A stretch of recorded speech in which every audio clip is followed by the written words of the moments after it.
yana bir sizlarga aytib o'tadigan bir ma'lumot. Mana bu joyni ko'ryapsizlarmi? Arablar avval suv yo'q bo'lgan paytda qanday qilib hayot kechirishgan? Faraz qiling, mana shu joyda suv yo'q. Qanday qilib yashashgan?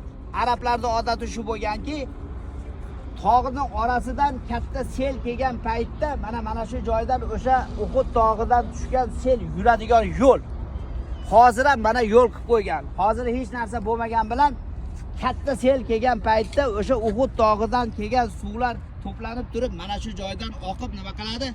Ketadi.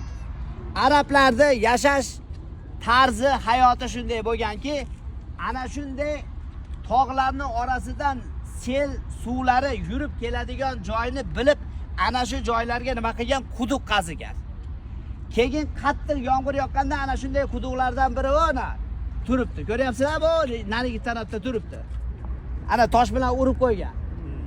Ana shu joyga suvlar kelib turib, quduqning ichiga to'planib tushib qoladi. Ana shu joyga chodir tikadida qo'ylarini, tuyalarini sug'orib o'zlari ham ichib va mana shunday mana hozir ko'rib turganingizdek xurmolarini sug'orib hayot kechirishgan. Xo'p, endi ana shu quduqda suv tugab qolsa, yana bir boshqa vodiyga ham quduq qazib qo'ygan. Ana shu quduqqa suv to'lsa, ana shu quduqdan ichib tugatgunga qadar Alloh taolo marhamati bilan yana yomg'ir yog'dirgan. Yomg'ir yog'sa yana quduq to'lib qoladi.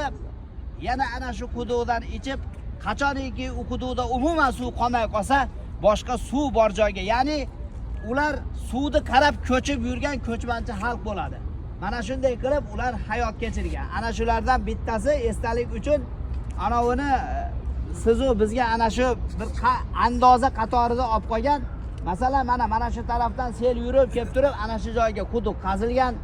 Quduqning ichiga suv to'lgan. Mana bu joyda tuyalarini o'tlatib, bog'larini qarab, arablar mana shunday qilib nima qilgan? Hayot kechirgan. Boshqa joylarda ham xuddi hayot, Makkada ham shunaqa bo'lgan, Madinada ham shunaqa bo'lgan.